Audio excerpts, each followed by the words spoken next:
Shalom, perkenalkan, nama saya Juan Carlos Opus Naibaho. Saya lahir pada tanggal 13 Desember 2001. Saya lahir di Basampura, Kecamatan Jorlang Hataran, Kabupaten Simalungun. Ayah saya bernama Nathanael Naibaho dan ibu saya bernama Lasmate Tibur Simangunsong. Saya adalah anak pertama dari 4 bersaudara dan saya tinggal di Jalan Gereja, Komplek Gereja HKI, Dusun 8, Desa Gajah, Kecamatan Meranti, Kabupaten Asahan. Riwayat pendidikan yang pertama, pada tahun 2008 saya lulus dari TK Beringin Permai, Pagar Batu, Sipaholon. Dan yang kedua, pada tahun 2014 saya lulus dari SD Negeri 010090 Kisaran Kota. Dan yang ketiga, saya lulus dari SMP Negeri 2 Kisaran pada tahun 2017. Dan yang terakhir, pada tahun 2020 saya lulus dari SMA Negeri 1 Kisaran. Riwayat gereja, saya dibaptis di Gereja HKI Basampura, Resort Basampura pada tanggal 30 Desember 2001. Dan saya naik CD pada tanggal 17 November 2019 di Gereja HKI Desa Gajah, Resort Desa Gajah. Perkenalan kepribadian, yang pertama, visi. Mengapa saya memilih SD Tiabdi Sabda?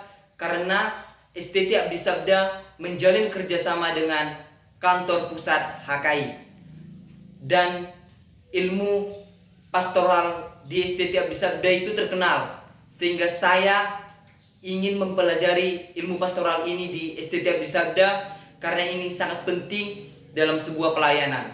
Terlebih lagi di SD Tiabdi Sabda beragam suku dan budaya yang membuat saya semakin tertarik dan ingin bersekolah di sana, karena saya ingin hidup dalam perbedaan, karena hidup dalam perbedaan akan mengejarkan saya apa arti sebuah kebersamaan, dan ini akan sangat berguna nanti ke depannya di pelayanan saya. Yang kedua, apa yang memotivasi saya sehingga ingin menjadi hamba Tuhan? Yang pertama, kecintaan saya terhadap sosok Yesus yang mampu mengasihi walaupun sudah dicaci, dijauhi, dan dikhianati. Kedatangannya ke tengah-tengah dunia ini hanya untuk menebus dosa kita, umat manusia. Dan lagi, menjadi seorang hamba Tuhan adalah keinginan saya, adalah impian saya sejak kecil.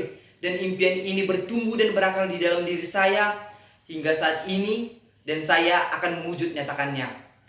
Yang ketiga, komitmen atau janji saya ketika keinginan saya ini justru memperhadapkan saya dengan berbagai pergumulan. Tentunya yang pertama, saya akan berusaha untuk tetap bersyukur, untuk tetap berada di jalan Tuhan, tidak lari dari Tuhan, berserah kepada Tuhan, dan berusaha untuk menyelesaikan masalah ini, dan menanamkan di dalam hati saya bahwa masalah ini, pergumulan ini tidak lebih besar daripada Tuhan yang saya miliki. Dan yang keempat, loyalitas, yang artinya adalah kesetiaan. Tentunya sebagai hamba Tuhan, kita harus bersikap yang loyalitas kepada Tuhan, kepada Yesus, dengan cara menjauhi setiap larangannya dan melakukan dan mendengarkan setiap perintahnya, yang artinya kita harus taat kepada perintah Tuhan. Dan yang kedua, kepada gereja, kepada pelayanan kita, kepada jemaat kita, dengan cara menjadi pelayan yang benar-benar tulus, pelayan yang mampu menyatukan, bukan untuk memecah belah, menjadi garam dan terang di dunia pelayanan, di dalam kehidupan saya sebagai pelayan Tuhan. Dan yang kelima, visi pelayanan saya, kelak saya nantinya menjadi seorang pelayan.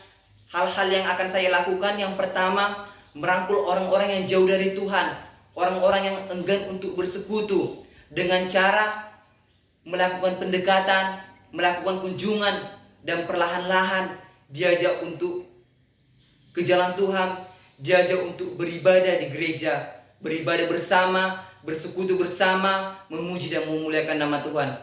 Dan yang kedua, terhadap kaum muda, kita lihat saat ini banyak kaum muda yang jauh dari Tuhan, lebih mementingkan kenikmatan duniawi. Dan saya ingin melakukan pendekatan kepada kaum muda dan menanamkan di dalam hati mereka sikap pelayan, agar kelak mereka nanti menjadi pelayan Tuhan. Ada kerinduan untuk menjadi pelayan Tuhan, seperti menjadi pemusik yang memiliki talenta musik, menjadi song leader di tengah-tengah ibadah yang memiliki talenta di bidang tarik suara, dan bahkan menjadi pengedar kantong persembahan di dalam ibadah. Yang tentunya di dalam pelayanan saya nantinya saya akan melakukan hal-hal yang baik dan nama Tuhan yang dimuliakan.